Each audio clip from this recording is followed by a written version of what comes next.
akan menjelaskan tentang definisi pola manajemen koperasi. Pola manajemen koperasi merujuk pada pendekatan atau metode yang digunakan dalam mengelola dan mengatur operasional sebuah koperasi.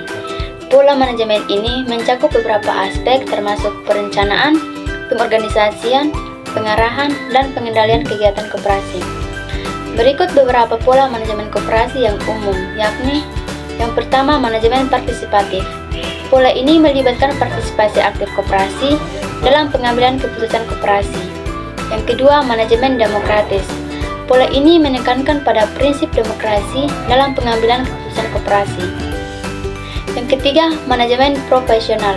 Pola ini melibatkan penggunaan manajer profesional yang memiliki pengetahuan dan keterampilan khusus dalam mengelola koperasi. Baik, saya akan menjelaskan tentang perangkat manajemen koperasi. Perangkat manajemen koperasi adalah sistem dan operasi proses yang digunakan oleh koperasi untuk mengelola dan mengendalikan kegiatan secara efektif dan efisien. Perangkat manajemen koperasi terdiri dari rapat anggota, pengurus, pengawas, dan manajer. Keempat komponen ini memiliki hubungan timbal balik dan tidak satupun dari komponen ini dapat bekerja secara efektif dan efisien tanpa adanya dukungan dari komponen lain. Dalam rapat anggota, kita membahas tentang pertanggungjawaban, pengurus, dan pengawas, membuat rancangan kerja, menetapkan anggaran dasar, anggaran rumah tangga, memilih dan menghentikan pengurus maupun pengawas, serta menetapkan SHU dan lain sebagainya. Ya, pengurus bertugas mengelola koperasi sesuai keputusan RAT atau rapat anggota. Pengawas sendiri ialah melakukan pengawasan terhadap pelaksanaan kegiatan untuk kebijakan dan pengelolaan koperasi.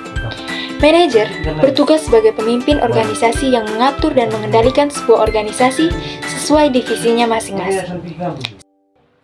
Manajemen koperasi memiliki prinsip-prinsip dasar yang meliputi keanggotaan bersifat sukarela dan terbuka.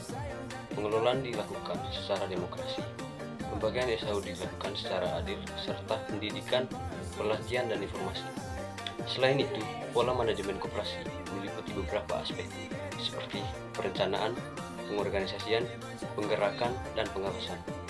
Pola manajemen koperasi yang baik harus memperhatikan aspek-aspek tersebut agar tujuan koperasi dapat tercapai dengan efisien. Pola manajemen koperasi juga harus memperhatikan pendekatan sistem yang melibatkan pemahaman terhadap koperasi sebagai suatu sistem yang kompleks terdiri dari berbagai komponen yang saling berhubungan. Hal ini membantu dalam memahami interaksi antara koperasi dan lingkungan serta bagaimana koperasi dapat beradaptasi terhadap suatu. Saya akan menjelaskan tentang pendekatan yang digunakan dalam manajemen koperasi.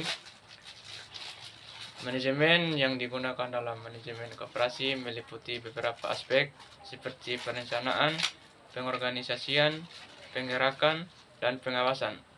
Perencanaan melibatkan penetapan tujuan dan strategi untuk mencapai tujuan koperasi. Pengorganisasian mencakup struktur organisasi dan tata kerja koperasi. Penggerakan melibatkan pelaksanaan rencana melalui motivasi dan komunikasi. Sedangkan pengawasan mencakup pemantauan dan evaluasi kinerja untuk memastikan tujuan tercapai. Selain itu, pendekatan sistem juga digunakan dalam manajemen koperasi yang melibatkan pemahaman terhadap koperasi sebagai suatu sistem yang kompleks terdiri dari berbagai komponen yang saling berhubungan. Pendekatan ini membantu dalam memahami interaksi antara koperasi dan lingkungan serta bagaimana koperasi dapat beradaptasi terhadap perubahan. Sekian, terima kasih.